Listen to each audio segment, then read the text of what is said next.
এর উপরে কয়েক সপ্তাহ থেকে আমাদের যে আলোচনা চলছিল এবং রাসূলুল্লাহ সাল্লাল্লাহু আলাইহি ওয়াসাল্লামের জীবদ্দশায় যারা নবুয়তের দাবি করেছিল এমন 12 জনের সম্পর্কে সংক্ষিপ্ত কিছু আপনাদের সামনে তুলে ধরা হয়েছিল।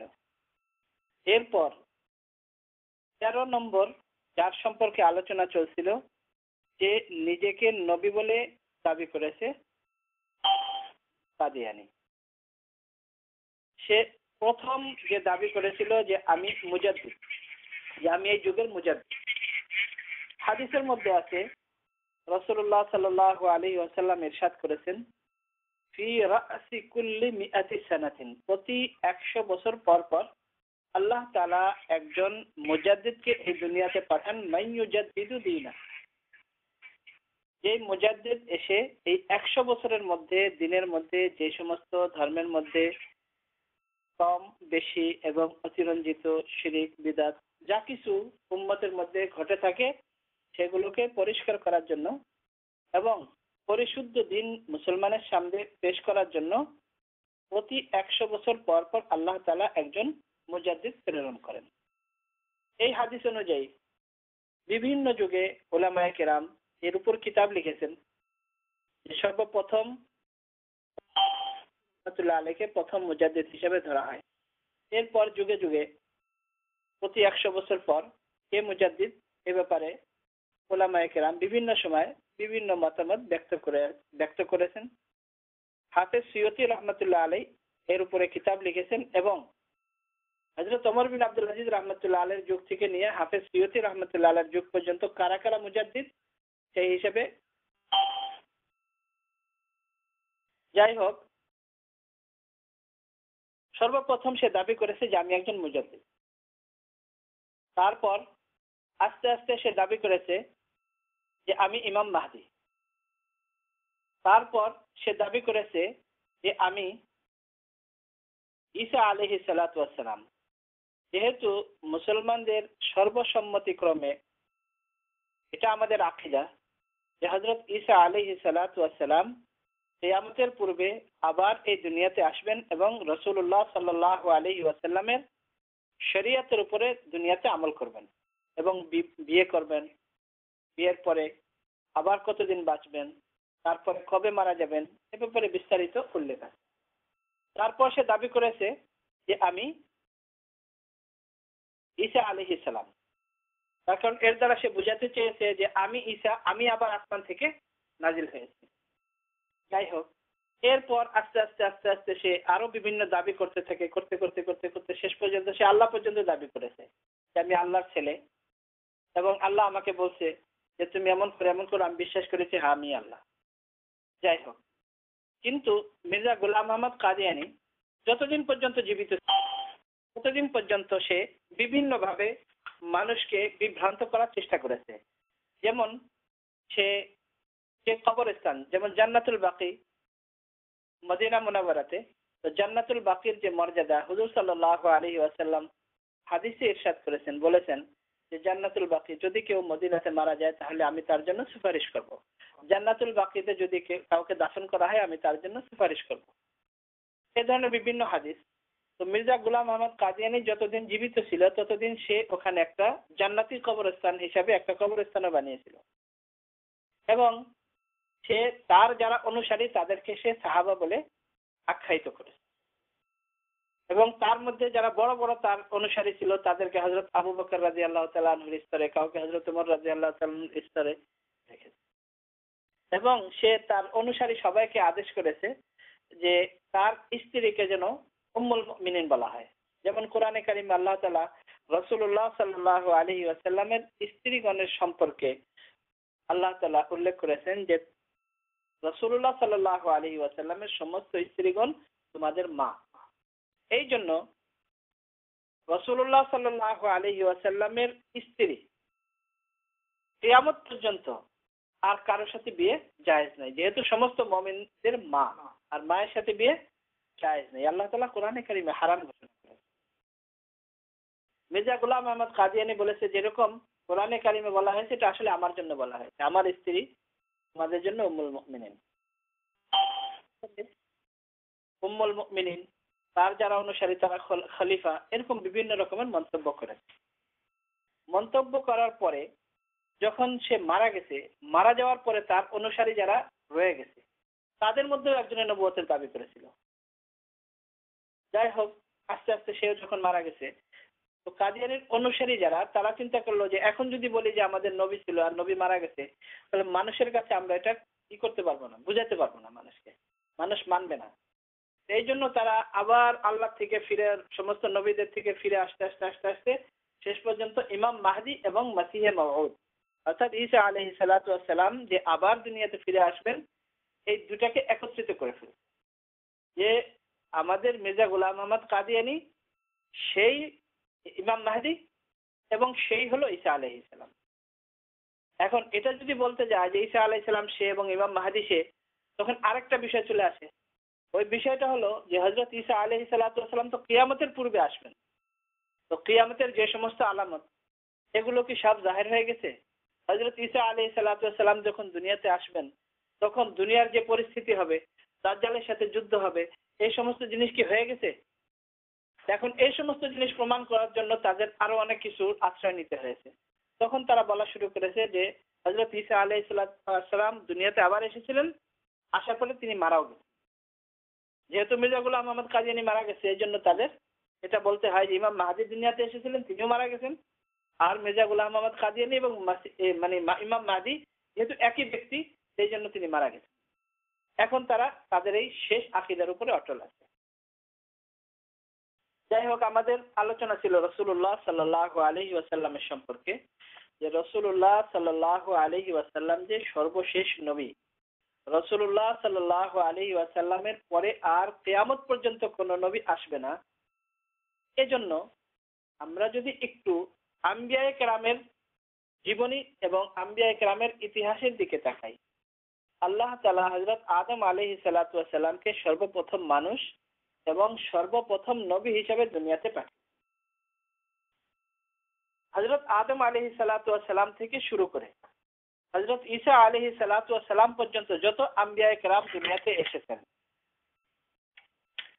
তাদের সঠিক জীবনী, তাদের নবুয়ত এবং তাদের শরীয়ত সম্পর্কে শুধু কোরআনে কারিমে যে 25 জন বা এর থেকে কিছু বেশি এবং কম আম্বিয়ায়ে কেরামের সম্পর্কে আলোচনা রয়েছে।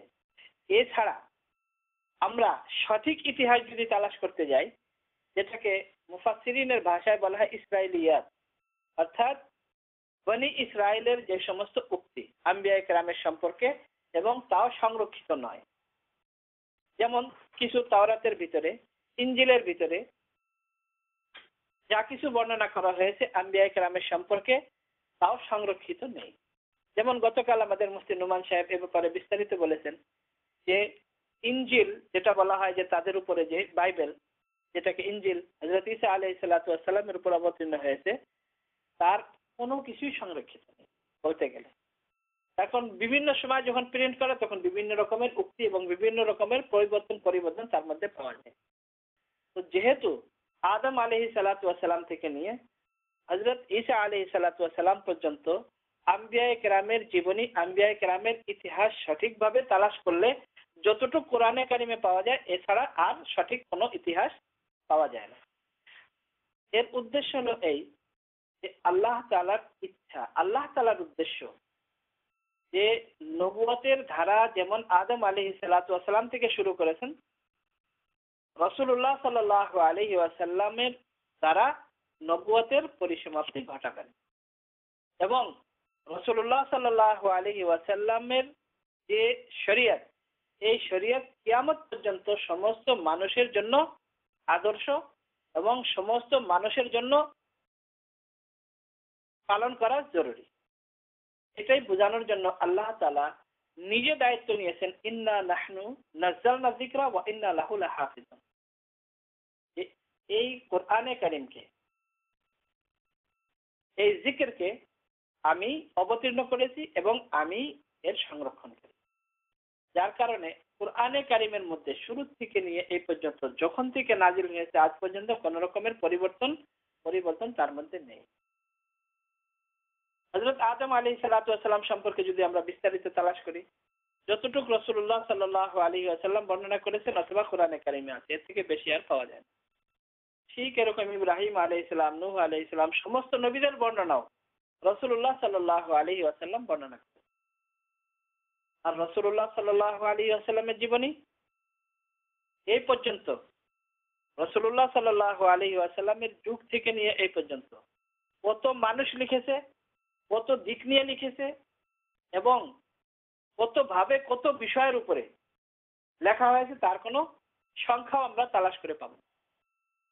এবং রাসূলুল্লাহ সাল্লাল্লাহু আলাইহি ওয়াসাল্লামের প্রত্যেকটি জিনিস কিভাবে দাঁড়াতেন তারও উদাহরণ, কিভাবে বসতেন তারও উদাহরণ, কিভাবে চলতেন, কিভাবে খাওয়া দাওয়া করতেন, কিভাবে মানুষের সাথে ব্যবহার করতেন, সবকিছু পুঙ্খানুপুঙ্খানু কোরআনে কারিমের মধ্যে অথবা সাহাবায়ে কেরামের দ্বারা আল্লাহ তাআলা হিফাজত করেছেন।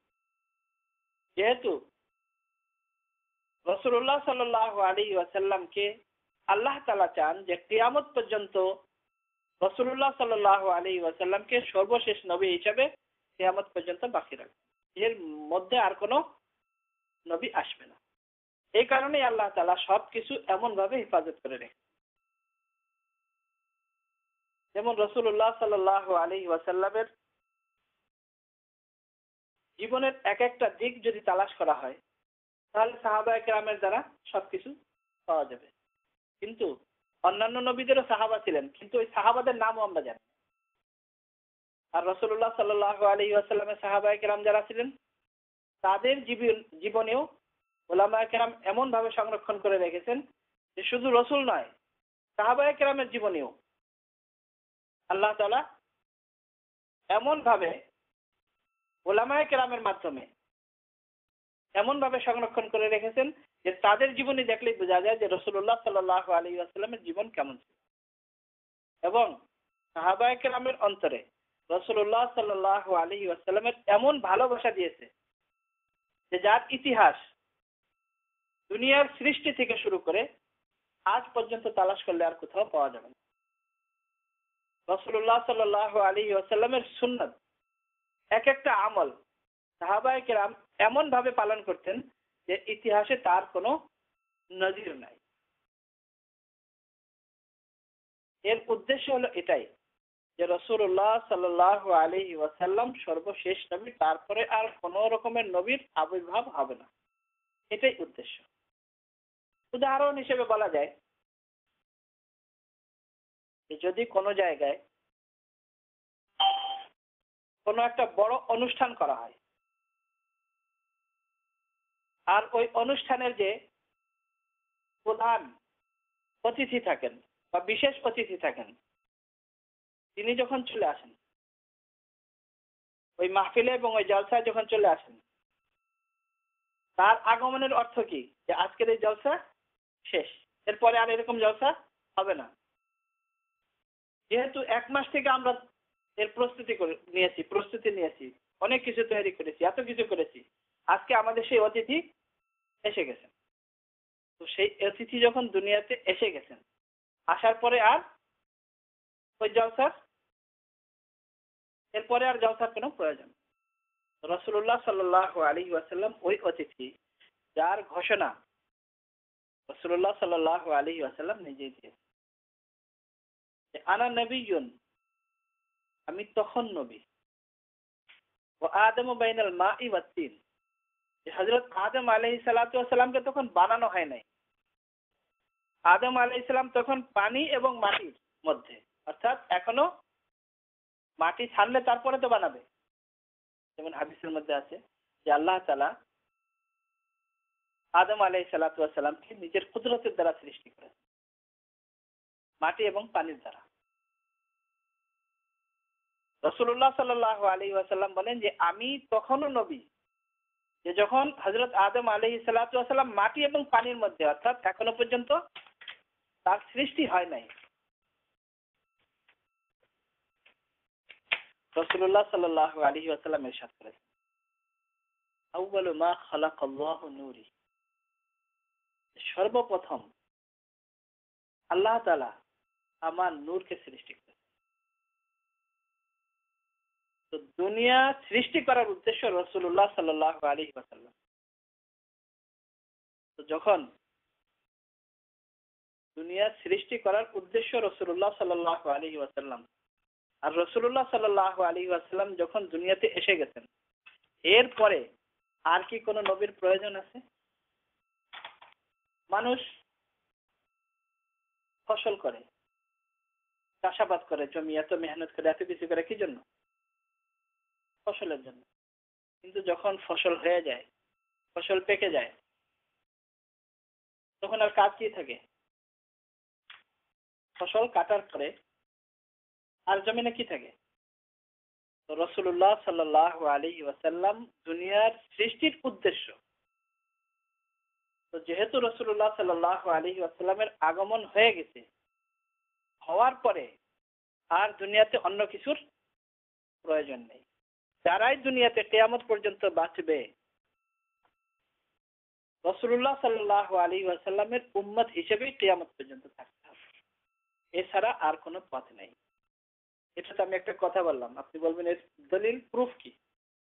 এর প্রুফ আল্লাহ তাআলা কোরআনে কারিমে দিয়েছেন।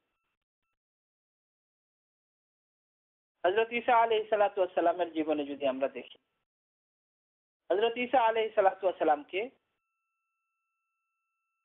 যখন মারার ষড়যন্ত্র করা হলো, আল্লাহ তাআলা বলেন, ইন্নী রাফিউকা ইলাইয়া, যে আমি তোমাকে উঠিয়ে নিয়ে যাচ্ছি। কেন নিয়ে যাচ্ছি? কোরআনে কারিমের দ্বারা এবং 100 হাদিসের দ্বারা প্রমাণিত যে হযরত ঈসা আলাইহিস সালাতু ওয়াস সালাম আবার দুনিয়াতে আসবেন। এবং দুনিয়াতে আসলে কি করবেন? রাসূলুল্লাহ সাল্লাল্লাহু আলাইহি ওয়াসাল্লামের অনুসারী হিসেবে দুনিয়াতে জীবনযাপন করবেন। মানে এটা হলো বাস্তব প্রুফ। একটা তো হলো যে থিওরি, এরকম হবে যে হুজুর সাল্লাল্লাহু আলাইহি ওয়াসাল্লাম সমস্ত নবীদের ইমাম। এটা তো মেরাজের ঘটনা। আমরা বলবো যে আমরা তো তখন ছিলাম না, আমরা তো শুধু শুনেছি। বা এটা তো মেরাজের ঘটনা। কিন্তু হযরত ঈসা আলাইহিস সালাতু ওয়াস সালাম যে দুনিয়াতে আসবেন এবং কিয়ামতের পূর্বে আসবেন, এর দ্বারা এই জিনিসটা আরো পরিষ্কার হয়ে গেছে যে রাসূলুল্লাহ সাল্লাল্লাহু আলাইহি ওয়াসাল্লামের আগমনের পর থেকে নিয়ে কিয়ামত পর্যন্ত সবাই যে রাসূলুল্লাহ সাল্লাল্লাহু আলাইহি ওয়াসাল্লামের উম্মত। এমনকি কোন নবী আসে, তাহলে তারও হুজুর সাল্লাল্লাহু আলাইহি ওয়াসাল্লামের শরীয়তের উপর আমল করতে হবে। বাস্তব প্রমাণ এটা যে হযরত ঈসা আলাইহিস সালাতু ওয়াস সালাম যে আসবেন, রাসূলুল্লাহ সাল্লাল্লাহু আলাইহি ওয়াসাল্লামের শরীয়ত অনুযায়ী আমল করবেন, এর উপরে 100 হাদিস। আল্লামা আনোয়ার শাহ কাশ্মীরি রাহমাতুল্লাহ আলাইহি ওই সমস্ত হাদিসগুলো একত্রিত করেছেন এবং কিতাব লিখেছেন, আত-তাসরিহ বিমা তাওয়াতারা ফি নুজুলিল মাসিহ। যে হযরত ঈসা আলাইহিস সালাতু ওয়াস সালাম যে আবার দুনিয়াতে আসবেন, এর উপরে 100 হাদিস একত্রিত করেছেন। এছাড়া মেরাজের ঘটনার মধ্যে আছে একেবারে সহিহ হাদিস যে রাসূলুল্লাহ সাল্লাল্লাহু আলাইহি ওয়াসাল্লাম বাইতুল মাকদিস, সমস্ত আম্বিয়া কেরাম হুজুর সাল্লাল্লাহু আলাইহি ওয়াসাল্লামের সম্মানে একত্রিত হয়েছেন। হযরত জিবরিল আলাইহিস সালাতু ওয়াস সালাম হুজুর সাল্লাল্লাহু আলাইহি ওয়াসাল্লামকে হাত ধরে আগে করে দিয়েছেন ইমামতি করার জন্য। বাস্তবে যে হুজুর সাল্লাল্লাহু আলাইহি ওয়াসাল্লাম সমস্ত নবীদের ইমাম, এটা আল্লাহ তাআলা দেখি কোরআনে কারিমে এর জ্বলন্ত প্রমাণ। আল্লাহ তাআলা বলেন, লা তুমিনুন্না বিহি ওয়া লা তানসুরুন। আল্লাহ তাআলা জানেন যে কোন নবী হুজুর সাল্লাল্লাহু আলাইহি ওয়াসাল্লামের সময় থাকবেন না। এমনকি হযরত ঈসা আলাইহিস সালামের 500 বছর পরে রাসূলুল্লাহ সাল্লাল্লাহু আলাইহি ওয়াসাল্লামের আবির্ভাব। আল্লাহ তাআলা কি জানেন না? সবকিছু জানেন।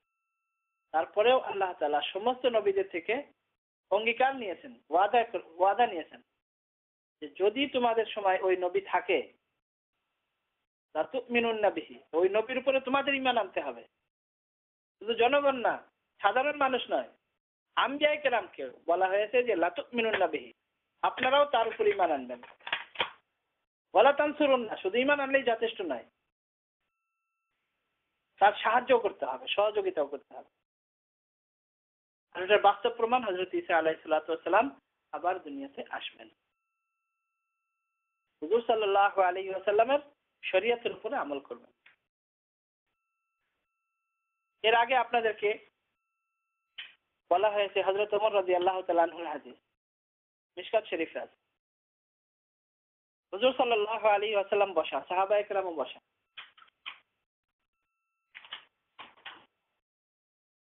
হযরত ওমর রাদিয়াল্লাহু তাআলা আনহুর হাতে একটা পৃষ্ঠা,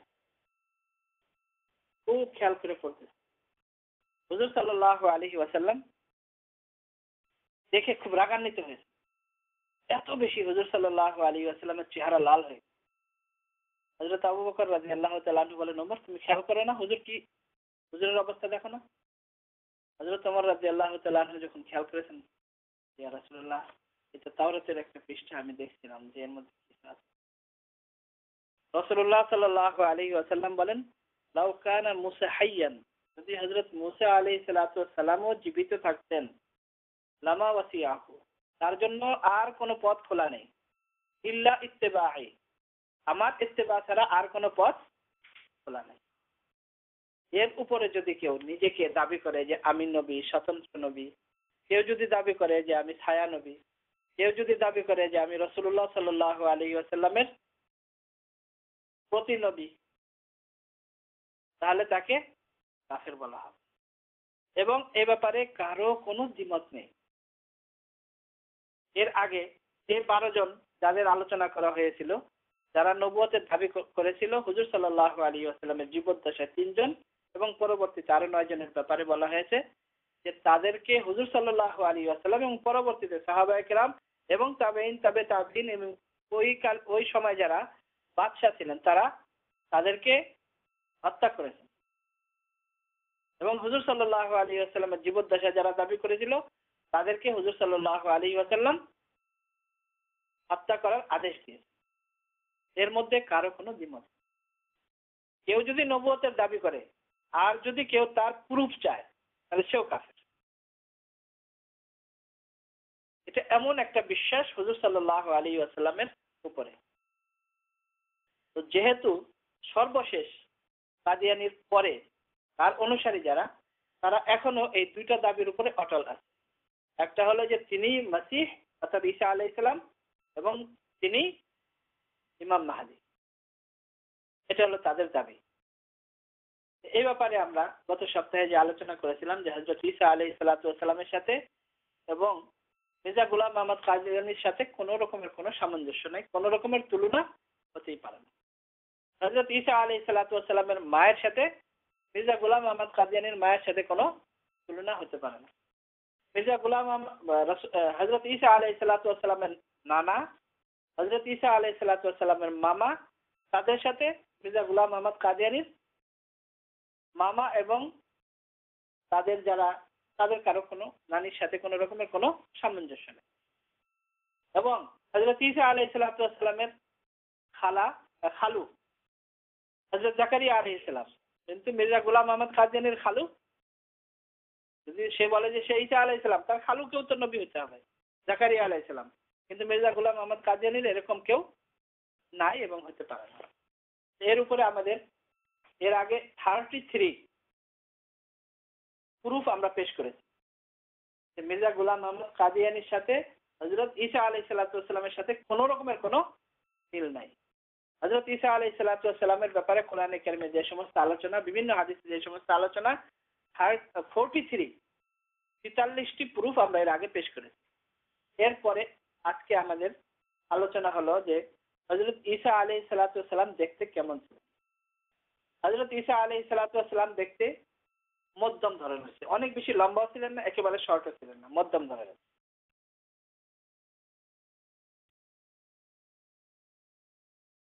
আর মির্জা গোলাম মোহাম্মদ কাদিয়ানীর, আপনারা যদি অভিশপ্ত মির্জা গোলাম মোহাম্মদ কাদিয়ানীর যদি কেউ ছবি দেখে থাকেন, আর যদি না দেখে থাকেন তাহলে ওদের যে ইবাদত খানা আছে বিভিন্ন জায়গায়, ওখানে ছবি দেখলে আপনারা বুঝবেন।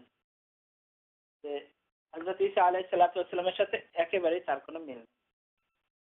ছোট কদ, মানে সাইজে ছোট, এবং হযরত ঈসা আলাইহিস সালাম ছিলেন সাইজে মধ্যম ধরনের, শর্টও না লম্বা।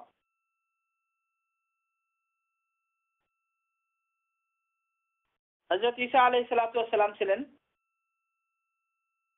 ফর্সা, খুব ফর্সা, একটু লাল লাল ধরনের।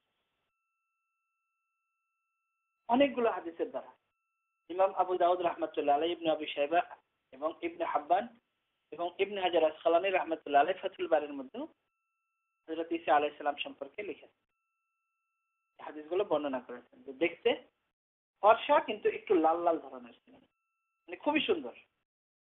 আর মির্জা গোলাম আহমদ কাদিয়ানীর যদি আপনারা ছবি দেখেন বা যদি আপনারা তার সম্পর্কে জানতে চান, তাহলে তাদের কাছ থেকে জানতে পারেন যে সে ফর্সা ফর্সা ছিল।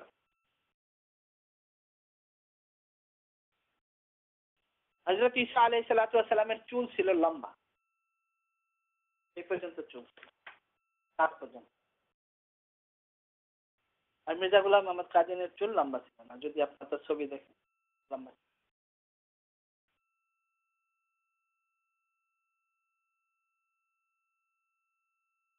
হযরত ঈসা আলাইহিস সালাতু ওয়াস সালামের চুল ছিল সোজা ধরনের, মানে কোন রকমের কোঁকড়ানো না, সোজা।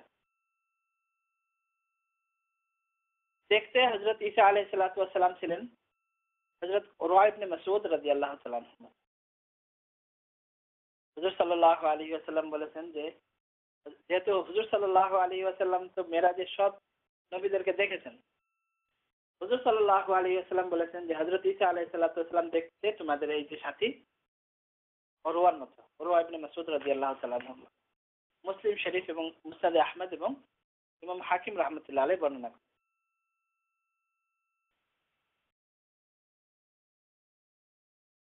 হযরত ঈসা আলাইহিস সালাতু ওয়াস সালাম আগুনে পাকানো কোনো জিনিস খেতেন না। আর মির্জা গোলাম আহমদ সম্পর্কে যদি আপনারা জানতে চান যে সে কিভাবে পাকানো জিনিসই খাইতে সবসময়, কোন রকমের কোনো মিল নেই। হযরত ঈসা আলাইহিস সালাতু ওয়াস সালাম তার যে বৈশিষ্ট্য,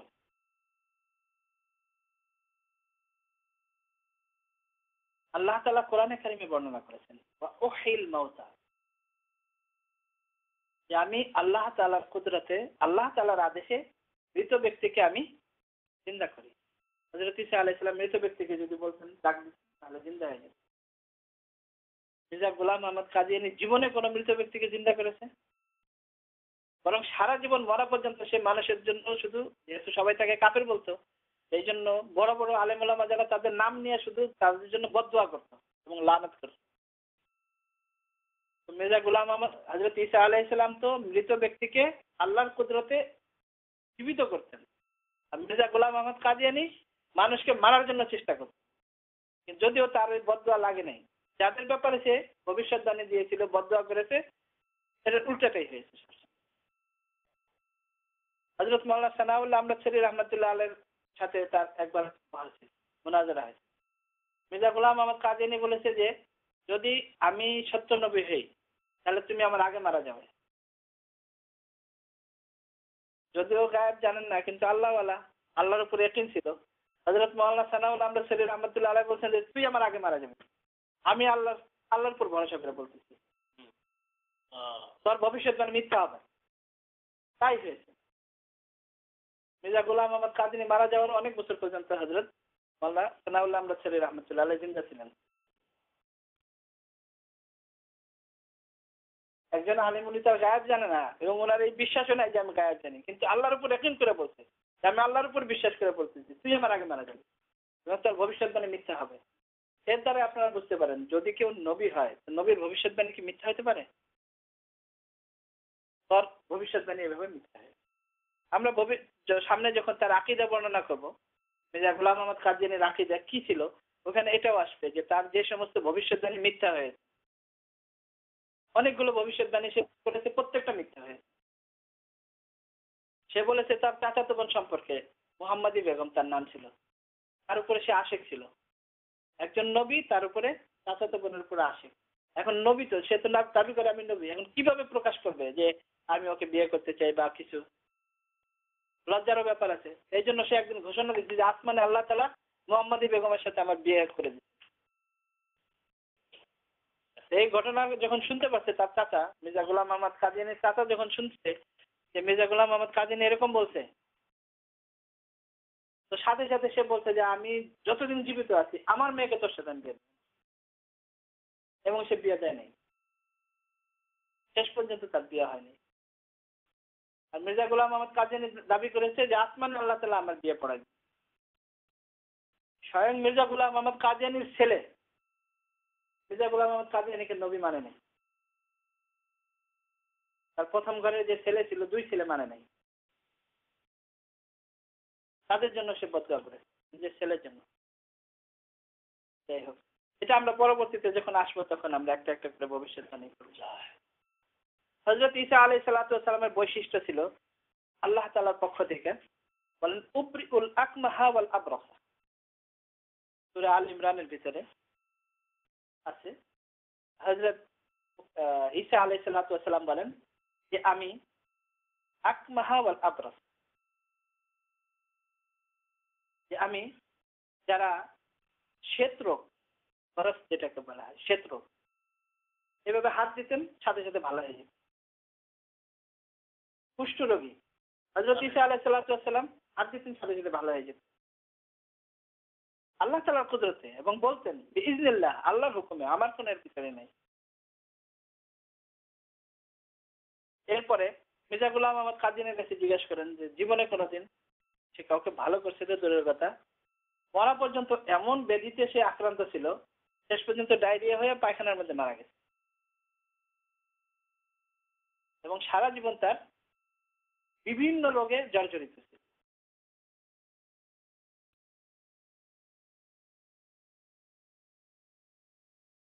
হযরত ঈসা আলাইহিস সালাতু ওয়াস সালামের যে বৈশিষ্ট্য, যে অন্ধ ব্যক্তিকে জীবন দেওয়া, জীবিত করা, শ্বেত রোগ, কুষ্ঠ রোগীকে ভালো করা, এবং আল্লাহ তাআলা কোরআনে কারিমে বলেছেন আনফুখু ফীহি ফায়াকুনু তায়রান বিইজনিল্লাহ।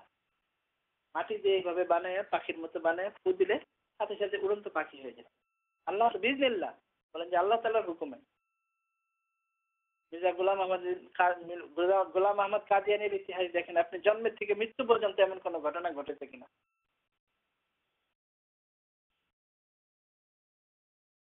এরপর আল্লাহ তাআলা কোরআনে কারিমে বলেছেন হযরত ঈসা আলাইহিস সালামের বৈশিষ্ট্য, উনাব্বিউকুম বিমা তাকুলুনা ফি বুয়ুত ওয়া মা তাদাখিরুনা ফি বুয়ুতিকুম, যে আমি তোমাদেরকে বলে দেব মা তাকুলুনা, যা কিছু খেয়ে আসবে, ওয়া মা তাদাখিরুনা ফি বুয়ুতিকুম। আল্লাহ তাআলার কুদরত। আমরা এখানে 100 মানুষ যদি থাকি, হযরত ঈসা আলাইহিস সালাম 100 মানুষকে বলে দিবে যে তুমি আজকে এটা খেয়ে আসো, তুমি এটা খেয়ে, এবং ঘরে তোমার এই জিনিসটা। আল্লাহ তাআলার কুদরত আল্লাহ কোরআনে কারিমে বর্ণনা করেছেন। মির্জা গোলাম মোহাম্মদ কাদিয়ানীর সারা জীবন তালাশ করে দেখেন এমন কোন ঘটনা আছে কিনা। সে যাও ভবিষ্যৎবাণী দিচ্ছে ওইটাও সব মিথ্যা প্রমাণিত হয়।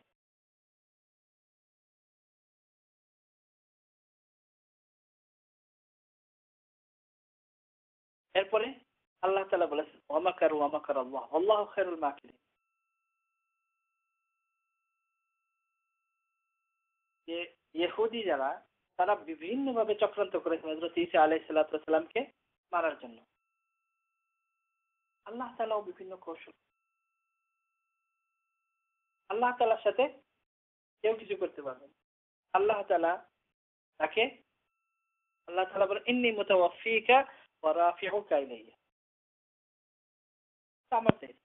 আমি তোমাকে উপরে উঠে নিয়ে আসবো। কেউ তাকে ঠেকাতে পারে নাই, মারতে পারে নাই। ওয়া মা কাতালুহু ওয়া মা সালাবুহু ওয়ালাকিন শুববিহা লাহু। আল্লাহ তাআলা কোরআনে কারিমে বলেছেন, যদিও খ্রিস্টান যারা তারাও দাবি করে যে তাকে ঈসা আলাইহিস সালামকে ছুরিতে মারা হয়েছে, ইহুদিদের বলা অনুযায়ী খ্রিস্টান যারা তারাও দাবি করে, কিন্তু আল্লাহ তাআলা বলেন ওয়া মা কাতালুহু ওয়া মা সালাবুহু, না তো ইহুদি যারা তারা হযরত ঈসা আলাইহিস সালাতু ওয়াস সালামকে হত্যা করেছে, আর না তাকে শুলিতে চড়াইছে, ওয়ালাকিন শুববিহা লাহু, আল্লাহ তাআলা তার সদৃশ আরেকজনকে বানিয়ে দিয়েছে, তার মতো সদৃশ্য। আল্লাহ তাআলা ওয়ামা কাতালুহু ইয়াকিনা, একেবারে ইয়াকিনের সাথে যে তাকে কখনোই তারা হত্যা করতে পারে। আল্লাহ ইন্নী রাফিউকা ইলাই। মির্জা গোলাম আহমদ কাদিয়ানীর সাথে এরকম কোনো ঘটনা জীবনে হয়েছে? এমনকি কোনো ইহুদির সাথে তার দেখা হয়েছে কোনোদিন মির্জা গোলাম আহমদ কাদিয়ানীর সাথে? তাও মনে হয়।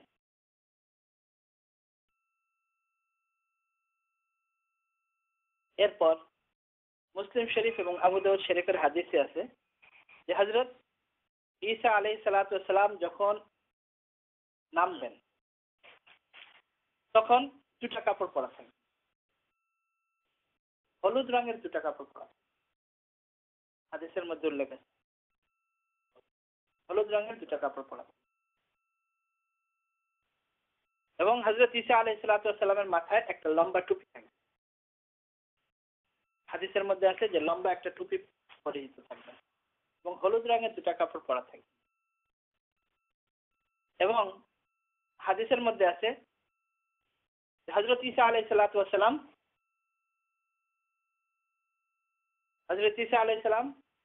লোহার পোশাক, যেটাকে আমরা এই জামানায় বলতে পারি বুলেট প্রুফ পোশাক পরা থাকে। আমরা যদি পর্যবেক্ষণ করি বা জানতে চাই যে মির্জা গোলাম আহমদ কাদিয়ানী জীবনে কোনোদিন লোহার পোশাক পরেছে কিনা, বুলেট প্রুফ পোশাক কোনোদিন পরেছে? ঠিক এমনই ভাবে হাদিসের মধ্যে আসছে, মুসলিম, আবু দাউদ, তিরমিজি শরীফে আছে, যখন হযরত ঈসা আলাইহিস সালাতু ওয়াস সালাম নামবেন তখন দুই ফেরেশতার সাথে দুই ফেরেশতার হাত ধরে নামবেন। কত বড় গর্ধব এবং কত বড় আহাম্মক হতে পারে এবং কত বড় বেঈমান হতে পারে কাদিয়ানীর অনুসারী যারা, তারা এটার উপর উপহাস করেছে। বলে যে আসমান থেকে নামতে তার কোনো কিছু দরকার হবে না, কিন্তু যখন মাটিতে নামবেন, জমিনে নামবেন, তখন আবার দুইজন ফেরেশতার হাত ধরে কেন নামবেন? মানে উপহাস করেছে। মুসলিম শরীফের হাদিস, সহিহ হাদিস, রাসূলুল্লাহ সাল্লাল্লাহু আলাইহি ওয়াসাল্লাম বলেছেন, যদি রাসূলুল্লাহ সাল্লাল্লাহু আলাইহি ওয়াসাল্লামের হাদিসের উপরে তাদের বিশ্বাস থাকতো তাহলে এই হাদিসের উপর তাদের উপহাস করার কোন রকমের কোন সুযোগ ছিল? হযরত ঈসা আলাইহিস সালাতু ওয়াস সালাম যখন নামবেন তখন দুইজন ফেরেশতার হাত ধরে নামবেন এবং হযরত ঈসা আলাইহিস সালাতু ওয়াস সালামের কাছে এমন একটা কৌশল থাকবে যে হযরত ঈসা আলাইহিস সালাত, মুসলিম শরীফের হাদিস, যে হযরত ঈসা আলাইহিস সালাতু ওয়াস সালাম দাজ্জালকে হত্যা করবেন। এরকম কোন ঘটনা কাদিয়ানীর সাথে ঘটেছে? তাহলে সে দাজ্জাল কে, যাকে সে মেরেছে?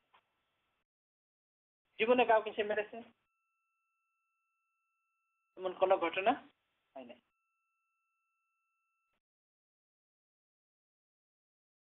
হযরত ঈসা আলাইহিস সালাতু ওয়াস সালামের শ্বাস নিঃশ্বাস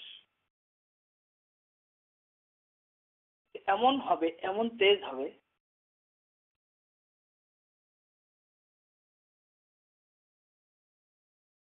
যে হযরত ঈসা আলাইহিস সালাতু ওয়াস সালামের এই শ্বাস যদি কোনো কাফেরের লাগে তাহলে সে কাফের সাথে সাথে মারা যাবে। এটা তার মুজিজা, নবীর মিরাকল। হযরত ঈসা আলাইহিস সালাতু ওয়াস সালামের শ্বাস এমন তেজ হবে, ওই শ্বাস যদি কারো লাগে কোনো কাফেরের, তাহলে কাফের মারা যাবে, মুসলমানদের লাগলে কিছুই হবে না। হাদিস মুসলিম শরীফের হাদিস। এবং মুসলিম শরীফের হাদিসের মধ্যে এটাও আসছে যে হযরত ঈসা আলাইহিস সালাতু ওয়াস সালামের যে শ্বাস, এই শ্বাস এত দূর পর্যন্ত যাবে যে যত দূর পর্যন্ত তার দৃষ্টি যায় এত দূর পর্যন্ত তার প্রভাব যাবে। নবীর মিরাকল, মুজিজা। হযরত ঈসা আলাইহিস সালাতু ওয়াস সালাম দামেস্কে অবতরণ করলেন। এখন যে দামেস্কে কি বলে, দামেস্কাস, এখানে অবতরণ করলেন এবং সাদা একটা মিনারের কাছে নামবেন। ফজরের নামাজের টাইম হবে এবং মুসলমানদের পুরা একটা গ্রুপ তখন দাজ্জালের সাথে লড়াই করা অবস্থায় থাকবে। মুসলমানরা দাজ্জালের সাথে লড়াই করা অবস্থায় হযরত ঈসা আলাইহিস সালাম ফজরের নামাজের সময় নামবেন। এবং এই মুসলমানরা দাজ্জালের সাথে লড়াইতে থাকবে, দাজ্জালের সাথে তাদের সংখ্যা কত এটাও হাদিসের মধ্যে আসে। তাদের সংখ্যা হবে, পুরুষ থাকবে 800 এবং মহিলা থাকবে 400, যারা ওই লড়াইতে শরীক, যুদ্ধে শরীক। হযরত ঈসা আলাইহিস সালাম যখন পৌঁছবেন তখন একেবারে নামাজের জন্য সব লাইনে দাঁড়ানো থাকে এমন অবস্থা। এবং ওই জামাতের ইমাম মাহদী রাদিয়াল্লাহু তাআলা আনহু, মানে এমন সময় হযরত ঈসা আলাইহিস সালাম আসছেন, মানুষ নামাজে একেবারে লাইনে দাঁড়ানো, এমন সময় হযরত ঈসা আলাইহিস সালাম আসবেন যে ইমামও দাঁড়ানো, নামাজ শুরু হয় না এখনো। হযরত ইমাম মাহদী আলাইহিস সালাম হযরত ঈসা আলাইহিস সালামকে নামাজের জন্য ডাকবেন, আপনি ইমামতি করেন। হযরত ঈসা আলাইহিস সালাম বলবেন যে না, আপনি ইমামতি। ওই নামাজে হযরত ইমাম মাহদী আলাইহিস সালাম ইমামত করবেন, কিন্তু পরবর্তীতে হযরত ঈসা আলাইহিস সালামও নামাজ পড়াবেন এবং ইমামত করবেন।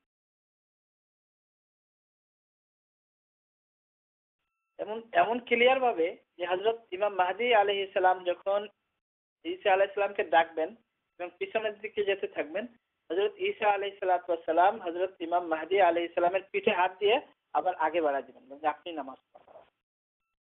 মানে হাদিসের মধ্যে এরকম ডিটেইল একটা ক্লিয়ার আছে।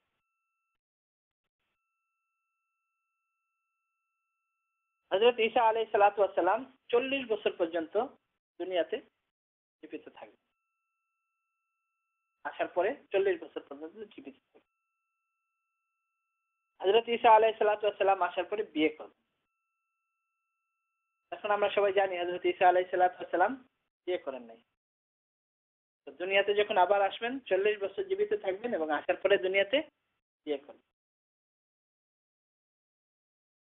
এবং এটাও হাদিসের মধ্যে আছে যে শুআয়ব আলাইহিস সালামের বংশের কোনো মেয়ের সাথে বিয়ে হবে এবং বিয়ের পরে তার সন্তানও হবে। এবং হযরত ঈসা আলাইহিস সালাম আসার পরে যে পুরুষকে ভেঙে ফেলবে, তাদের সাথে যুদ্ধ করবে। সালিব যেটাকে বলে, হযরত এদের আকীদা এটা যে হযরত ঈসা আলাইহিস সালামকে যে ছুরিতে চড়ানো হয়েছে, এই জন্য এরা এটাকেই করে। হযরত ঈসা আলাইহিস সালাম যারা এই পুরুষকে বিশ্বাস করে তাদের সাথে যুদ্ধ করবেন এবং সারা দুনিয়া থেকে এই পুরুষকে একেবারে মিটিয়ে দেবেন।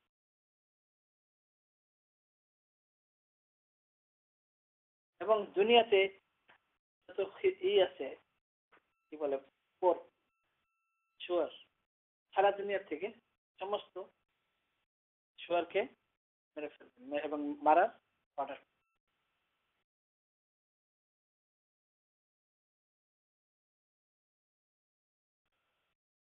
নামাজ শেষ করার সাথে সাথে হযরত ঈসা আলাইহিস সালাম দরজা খুলতে বলবেন, মসজিদের দরজা খুলো।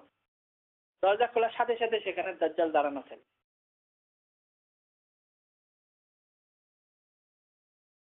দাজ্জাল এবং দাজ্জালের সাথে ইহুদিরা থাকবে দাজ্জালের সাথে। তারা সবাই মিলে হযরত ঈসা আলাইহিস সালাম তাদের দেখার সাথে সাথে তাদের সাথে যুদ্ধ করবে। এরপর দাজ্জালকে একেবারে হত্যা করবেন হযরত ঈসা আলাইহিস সালাম। এবং ওই লড়াই হবে ফিলিস্তিনের মধ্যে। ওই জায়গার নাম এখানে উল্লেখ আছে, জায়গার নাম হলো বাবেল লুদ। সেই জায়গায় এই লড়াইটা হবে, যুদ্ধটা হবে, যেখানে হযরত ঈসা ফিলিস্তিনে, যেখানে হযরত ঈসা আলাইহিস সালাম ইহুদিদের সাথে এবং দাজ্জালের সাথে যুদ্ধ করবে এবং দাজ্জালকে হত্যা করবে।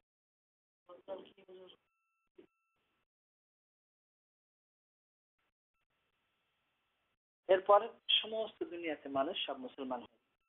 যাই হোক, আমরা এই পর্যন্ত যা আলোচনা করলাম, পর্যালোচনা করলাম, এর মধ্যে এর সাথে মির্জা গোলাম আহমদ কাদিয়ানীর কোনো মিল আছে? কোনো মিল তালাশ করলে পাওয়া যায়? কিছুই পাওয়া যায়। এরপর যা কিছু দাজ্জালের হত্যার পরে ইহুদি ইহুদি মানে যারা জীবিত থাকবে তাদের এক একজনকে তালাশ করে করে হযরত ঈসা আলাইহিস সালাম মারবে। এবং ইহুদিরা তখন বিভিন্ন জায়গায় পালাতে থাকবে। কোনো জিনিস মানে কোনো জিনিসের আড়ালে যেও তারা কোনো জায়গা পাবে না এবং কেউ তাদেরকে আশ্রয় দিবে না। এমনকি গাছের পিছনে দাঁড়ালে ওই গাছ পর্যন্ত তাদের বলে দিবে যে এখানে কোনো পাথরের আড়ালে গেলে পাথরও বলে দিবে যে এখানে ইহুদি আছে।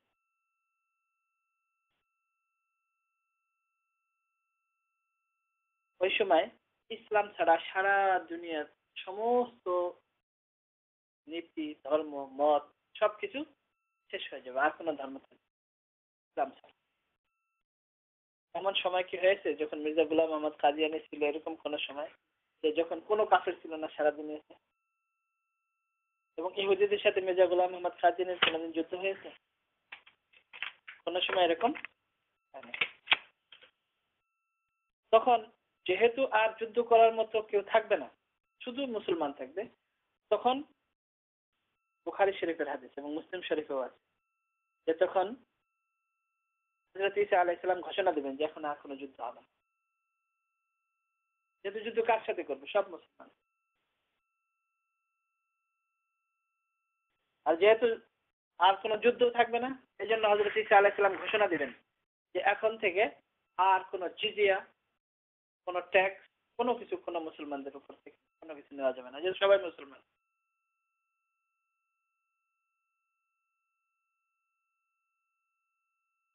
এবং তখন ধন সম্পদ মানুষের মধ্যে এত বেশি থাকবে এমন যে যাকাত নেওয়ার মতো কেউ থাকবে।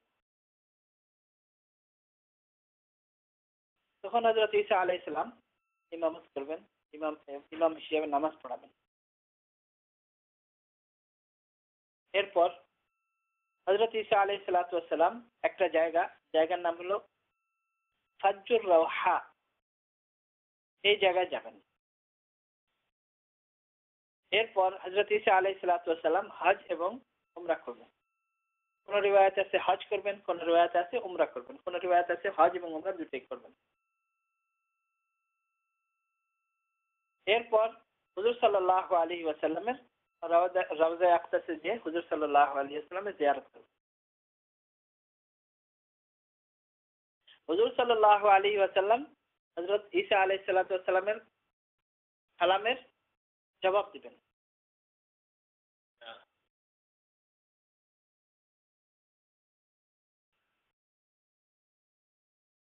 হযরত ঈসা আলাইহিস সালাতু ওয়াস সালাম কোরআন এবং হাদিসের উপর নিজেও আমল করবেন এবং সমস্ত মানুষকে কোরআন এবং হুজুর সাল্লাল্লাহু আলাইহি ওয়াসাল্লামের হাদিসের উপর আমল করার আদেশ করবেন।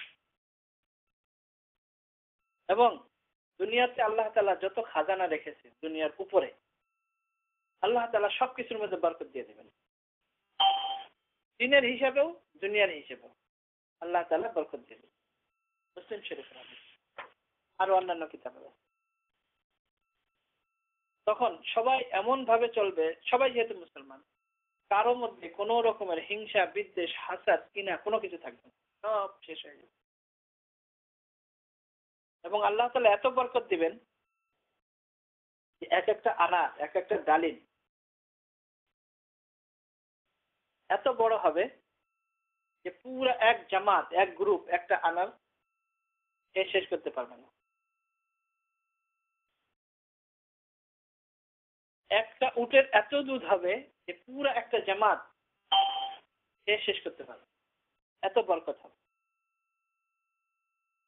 এবং একটা ছাগলের এত দুধ হবে যে পুরো গোত্রের জন্য সবার জন্য যথেষ্ট হয়েছে, এত দুধ হবে। এবং এই সমস্ত আলামত দেখেন, মির্জা গোলাম মোহাম্মদ কাদিয়ানীর সাথে একটু সামঞ্জস্য তুলনা করে দেখেন, কোন রকমের এরকম ঘটনা মির্জা গোলাম মোহাম্মদ কাদিয়ানীর সময় হয়েছে? এবং হাদিসের মধ্যে আছে যে যত জীব জন্তু আছে যেগুলো মানুষের ক্ষতি করে, যেমন সাপ বিচ্ছু বিভিন্ন রকমের জীব জন্তু, বাঘ সিংহ, কোন জীব জন্তু মানুষের কোন রকমের কোনো ক্ষতি করবে না। এমনকি ছোট বাচ্চারা যদি সাপের মুখের ভিতরে আঙুল দিয়ে দেয় তারপরেও সাপ তাকে কামড় দেবে না।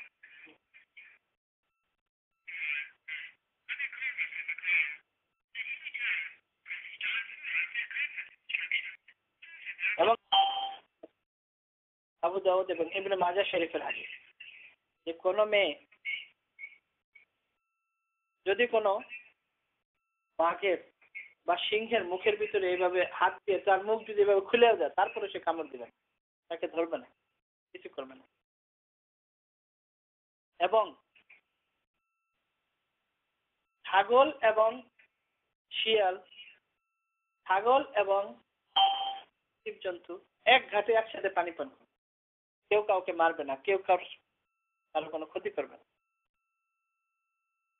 পুরা দুনিয়া এমন আমান হয়ে যাবে, এমন নিরাপত্তা হয়ে যাবে যে যেখানে কোনো মারামারি হানাহানি কাটাকাটি কোনো কিছু থাকবে না। পুরা দুনিয়া নিরাপদ হয়ে যাবে। তখন ঘোষণা করা হবে যে এখন আর কোনো সাদকা যাকাত কাউকে দেওয়ারও দরকার নেই, নেওয়ারও দরকার নেই, সব বন্ধ হয়ে যাবে। অথচ যাকাত দেওয়া ফরজ, নেওয়ার কেউ নাই। এই জন্য ঘোষণা করা হবে যে এখন সাদকা যাকাত সব বন্ধ করে দেবে। এবং হাদিসের মধ্যে আছে, মুসলিম শরীফে 7 বছর পর্যন্ত এইভাবে চলতে থাকে। 7 বছর পর্যন্ত সারা দুনিয়া এরকম ভাবে নিরাপত্তা, সারা দুনিয়া এরকম ভাবে শান্তি, সারা দুনিয়া এরকম ভাবে চলতে থাকে।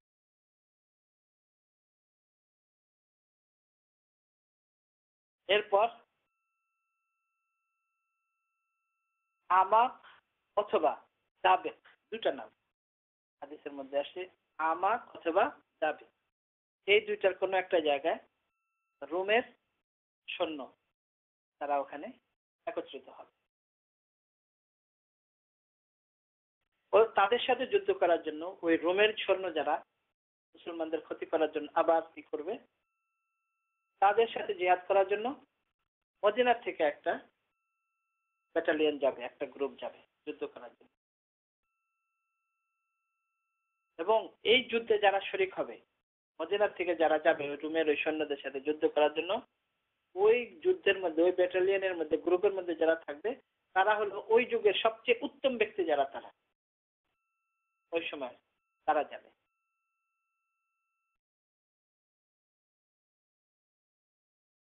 এবং ওই যুদ্ধে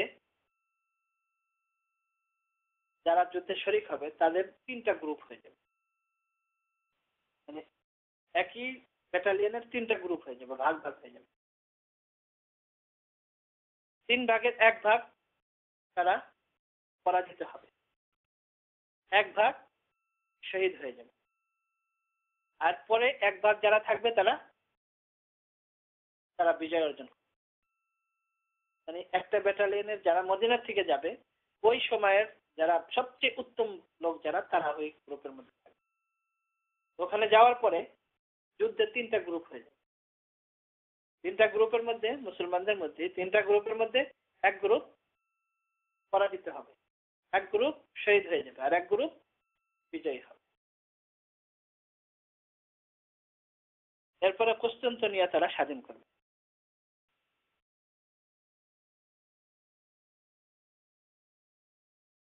যখন মালে গনিমত, গনিমতের মাল তারা বিতরণ করতে থাকবে, তখন একটা প্রবকাণ্ড এবং খবর হয়ে যাবে যে দাজ্জালের আবির্ভাব হয়ে গেছে।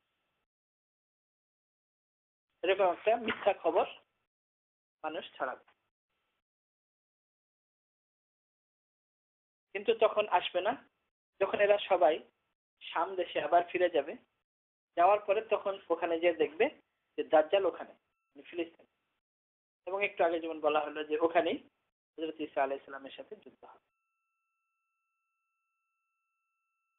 ওই সময় আরবের কি অবস্থা থাকবে, এটাও হাদিসের মধ্যে আসছে, আবু দাউদ এবং ইবনে মাজাহ শরীফের হাদিস। ওই সময় আরব অনেক কম থাকবে, আরবের লোক অনেক কম থাকবে। আরব দেশগুলিতে লোক কম থাকবে, কিন্তু বেশিরভাগ মানুষ থাকবে বাইতুল মাকদিস। বাইতুল মাকদিসের লোক তখন আরবের থেকে বেশি থাকবে।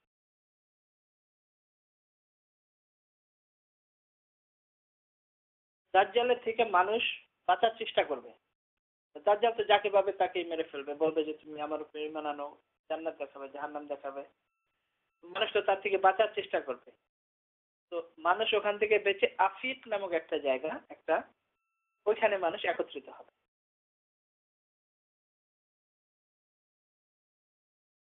তো তো যখন মানুষ যেহেতু পলায়ন করে একত্রিত হবে, তখন মানুষ খুব খারাপ অবস্থায় থাকবে, অনেক মানে খাওয়ার কিছু থাকবে না, খুব কষ্টে থাকবে।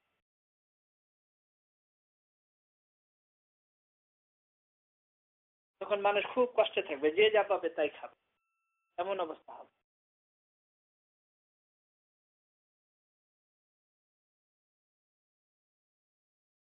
তখন হঠাৎ করে একজন মানুষ বলবে যে তোমরা যার অপেক্ষায় আছো সে ব্যক্তি এসে গেছে, তোমরা এখন চিন্তা করো না। তখন মুসলমানদের একটা গ্রুপ হিন্দুস্তানে যুদ্ধ করবে। এটা ওর পরবর্তী আবার যে ঘটনা, হিন্দুস্তানে যুদ্ধ করবে এবং হিন্দুস্তানে যে বাদশাহ থাকবে তাকে গ্রেফতার করবে, আটক করবে। এবং এখানে এই গ্রুপের মধ্যে যে সমস্ত লস্কর থাকবে, হাদিসের মধ্যে আসছে যে এই গ্রুপে যারা যুদ্ধ করতে আসবে তারা আল্লাহর মকবুল বান্দা এবং আল্লাহর পক্ষ থেকে তাদের সবাইকে আল্লাহ তাআলা মাফ করে দিবেন, ক্ষমা করে দিবেন, যারা এই যুদ্ধে শরীক হবে। ভারতে যখন যুদ্ধ হবে ওই যুদ্ধে যারা শরীক হবে।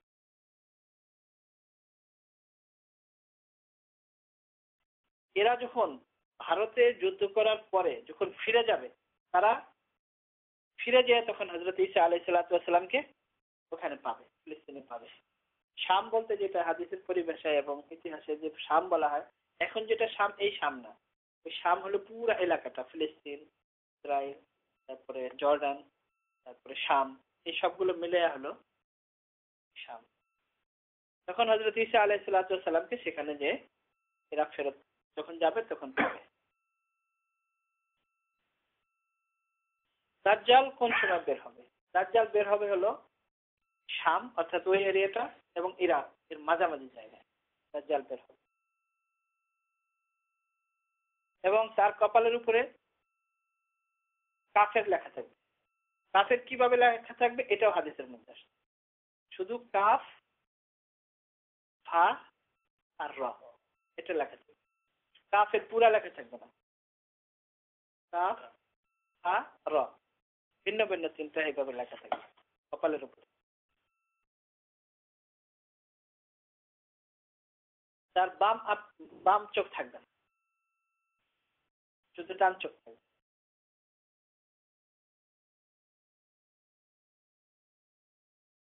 সারা দুনিয়া সে ঘুরবে, কোনো জায়গা বাদ দিবে না, সারা দুনিয়ায় ঘুরবে, হাদিসের মধ্যে আসে, মুসনাদে আহমদের হাদিস। কিন্তু সে মক্কা এবং মদিনায় ঢুকতে পারবে না। মক্কা মদিনায় সে সারা দুনিয়ার সমস্ত মানুষকে বিভ্রান্ত করার চেষ্টা করবে, কিন্তু মক্কা এবং মদিনায় ঢুকতে পারবে না। এখন মক্কা এবং মদিনার সমস্ত রাস্তা আল্লাহ তাআলা তখন ফেরেশতাদের দ্বারা পাহারা দেন। এই জন্য ফেরেশতারা তাকে মক্কা এবং মদিনায় ঢুকতে দেবে না। যখন মক্কা মদিনা থেকে সে ফিরে যাবে, ওখানে ঢুকতে না পারবে, তখন সে একটা জায়গা, ওটা হলো তরিফে আহমর, ওখানে যে দাঁড়াবে। হাদিসের মধ্যে আসছে যে ওই জায়গায় সে যে দাঁড়াবে। তখন মদিনা মুনাওয়ারায় 3 বার ভূমিকম্প হবে। এই যে 3 বার ভূমিকম্প হবে, এই 3 বার ভূমিকম্পে ওখানে মুনাফিক যারা তারা মদিনা থেকে বের হয়ে যাবে, তারা মদিনায় থাকতে পারবে না এই ভূমিকম্প। এবং এরা সবাই যে সে যে ওই যে এখান থেকে বের হয়ে যায় ওই যে জায়গায় সে অবস্থান করবে, এই মুনাফিক যারা মদিনা থেকে বের হয়ে যাবে, পুরুষ এবং মহিলা, তারা যে ওখানে তাকে যে পাবে, তার সাথে মিলে যাবে মুনাফিক যারা। মানে আল্লাহ তাআলা মক্কা এবং মদিনাকে এইভাবে পাক করবেন। মানে 3 বার ভূমিকম্প হবে, ওই ভূমিকম্পে যারা মুসলমান তারা থাকতে পারবে, কিন্তু যারা মুনাফিক, মানে ভিতরে ভিতরে কাফের কিন্তু নিজেকে মুসলমান প্রকাশ করে, তারা হলো মুনাফিক, তারা তখন থাকতে পারবে না, তারা ওই জায়গা থেকে বের হয়ে যাবে ভূমিকম্পে। বের হয়েই তারা দাজ্জালের সাথে যে মিলবে।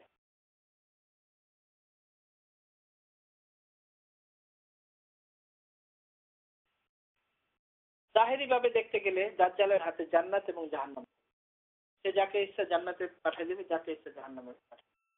কিন্তু সত্যিকার অর্থে তার জান্নাত যেটা ওটা হবে জাহান্নাম, আর তার জাহান্নাম যেটা ওটা হবে জান্নাত। এবং ওই সময়টা এমন হবে একদিন 1 বছরের সমান হবে। আমাদের যে এখনের একদিন এটা 1 বছরের সমান।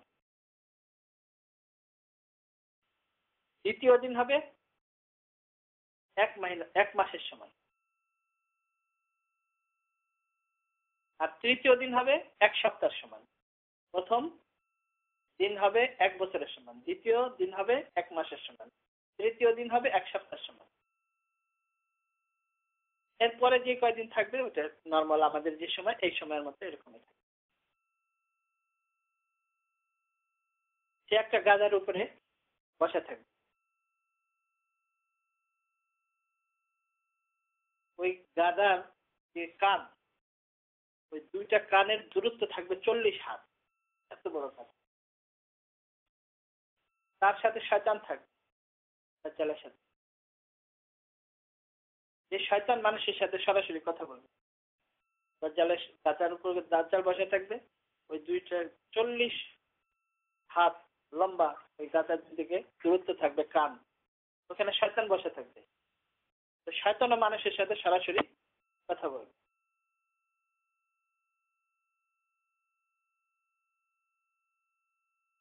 দাজ্জাল যাকে যখন যা বলবে, যদি এইভাবে আকাশে মেঘ দেখে যদি বৃষ্টির কথা বলে, সাথে সাথে বৃষ্টি পড়বে।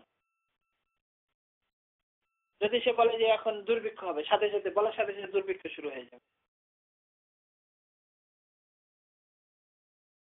যেরকম হযরত ঈসা আলাইহিস সালামের একটু আগে বলা হলো যে বিইজনিল্লাহ, আল্লাহ তাআলার হুকুমে। এরকম দাজ্জালও বিভিন্ন রোগীকে, শ্বেত রোগী, কুষ্ঠ রোগীকে বললে ভালো হয়ে যাবে। অন্ধকে বললে সে সাথে সাথে চোখে দেখা শুরু করবে, এরকম হবে। আল্লাহ তাআলা জমিনের বুকে যে সমস্ত বিভিন্ন খনি রেখেছে, যেরকম স্বর্ণের বিভিন্ন জিনিসের খনি থাকে, লোহা, বিভিন্ন জিনিস, সে হুকুম দিলে সাথে সাথে বের হয়ে আসবে।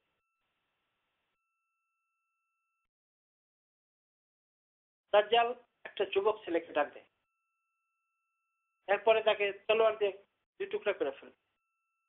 এরপরে তাকে আবার ডাকবে, আসো। সাথে সাথে সে হাসতে হাসতে আবার দাজ্জালের সামনে চলে আসবে। তার সাথে 70,000 ইহুদি থাকবে দাজ্জালের সাথে, এবং সবার সাথে তলোয়ার থাকবে, যুদ্ধের সমস্ত অস্ত্র সবকিছু থাকবে। মানুষের 3টা গ্রুপ হবে। এক গ্রুপ থাকবে তারা দাজ্জালের একেবারে পুরোপুরি ইত্তেবা করবে, অনুসরণ করবে, যা বলবে সাথে সাথে মানবে।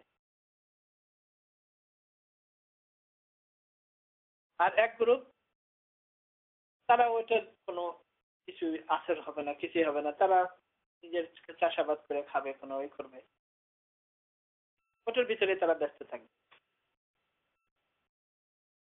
আরেক গ্রুপ থাকবে যারা ফুরাত নদীর পাশে দাজ্জালের সাথে লড়াইতে ব্যস্ত থাকবে। এক গ্রুপ তার অনুসারী, এক গ্রুপ তার নিয়ে কোনো মাথা ব্যথা নেই, তারা তাদের কাজে ব্যস্ত থাকবে, চাষাবাদ করবে। আর এক গ্রুপ ফুরাত নদীর পাশে তার সাথে যুদ্ধে লিপ্ত থাকবে। মুসলমানরা তখন শাম দেশের কোনো এক জায়গায় একত্রিত হবে। একত্রিত হয়ে মুসলমানরা তখন পরামর্শ করবে যে এখন কি করা যায়। পরামর্শ করে তারা মুসলমানদের একটা গ্রুপ তারা করে রেডি করে দাজ্জালের সাথে যুদ্ধ করার জন্য পাঠাবে।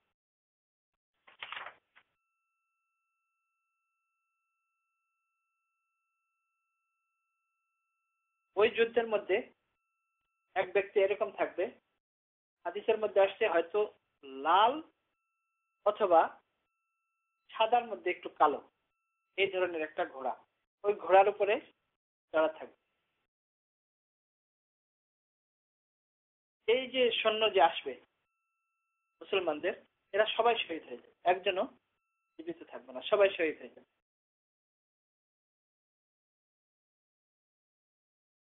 এরপর হযরত ঈসা আলাইহিস সালামের সাথে যারা থাকবে তাদের সাথে দাজ্জালের লড়াই হবে।